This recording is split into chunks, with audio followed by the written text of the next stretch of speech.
Well, hey there, you're on the internet, I have some free time, and welcome to the Triple N Network, where all you newbie nib nerds can find all the news you'll need.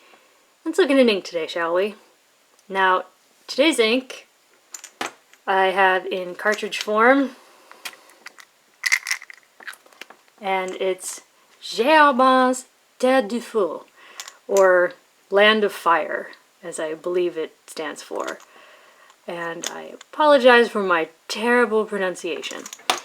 All the tests were done in this Knox Galileo with a broad nib, and this Pilot MR, which is the European Metropolitan. So even though it says medium on the nib, it's marketed as a fine. And I love this pen because it takes Standard International, and that is fantastic. Anyways, it's a pretty fine nib. I mean, yeah, it's a pretty fine nib, but okay, let's look at this chromatography because it's unexpected. As you can see, there's this sort of gray color. It's almost like a slate faded chalkboard kind of a thing. Then this very thin band of soft lavender. And then this pink color that goes into sort of a pink corally orange thing up at the top. But as you might be able to tell from this, there's not a great deal there. It's fairly light, and that's one of the problems that I tend to have with Herbin inks is they're pretty thin, they're pretty watery. They're just not my thing. And this was a new one. This is one I just tried for the first time, and it really didn't impress me that much. But yeah, let's go through it. Top down in density, Clairefontaine 90 grams per square meter. Interestingly, both the fine and the broad took 15 seconds to dry. And I mean, there's some decent shading even in the fine, but it's pretty thin. It's pretty watery. It's and it dries a good deal darker than the color it is when it goes down on paper, but it's still very thin. It's still very watery. But then look at this.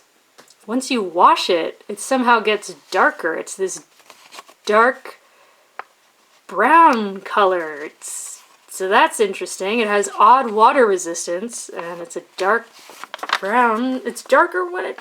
I don't understand. Anyways, next is Rhodia, 80 grams per square meter. Again, for some reason, the dry times were the same. And again, there's decent shading, even in the Pilot MR. But again, I mean, like, look at this writing. It's very watery. It's weak looking. There's no bleed feather spread in either of these. But again, after the water test, it gets darker. It's a dark brown, and it's oddly water resistant. So, Next is Tomoe River Paper, where, again, very little difference in the dry times, which is odd, but yeah, I don't think it's a very interesting color. Like, if you ever had those like cheapo watercolor sets you had to get in elementary school, and there was that one brown that came in it, it's like that. It's a cheap, watery children's paint set brown. It's really doesn't do it for me. But again, the water test is very dark, very clear, much darker brown. Not a lot of echo except in the scrubby, where of course I laid it on quite thick. Now in the 20-pound paper, I only used the fine Metropolitan, and look at how much that's spread. I'm going to try and... That's pretty big, and it looks very weak and very watery, and it doesn't really shade, but it's just, yeah, I really don't think it plays well with this paper. We see some exploding and some feathering, but again, it's still fairly dark, it's still fairly there. And again, for a fine nib, this should really not bleed as much as it did. Next is Mead Notebook Paper, where again, it's this, come on camera, It's this weak, watery brown. It's it's really not great. I said there was some spread, but even still, it's not as bad as it was on the copier paper. That kind of exploded. But, yeah, so at the center of this, you know, there's still that dark brown. It's almost grayish, but there's some explodey, some paper dyeing.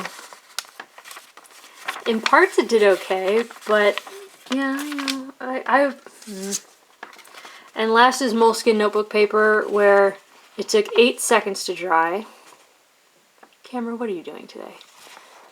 And there's a little bit of shading, but that's where you get the feathering and the exploding. And I'm going to try and hold this very still, because it's everywhere. And it still looks watery and uninteresting and weak. And yeah, for some reason it's patchy here. I mean, in some places it's pretty gone, but again, it gets darker, and when it gets washed, I don't know.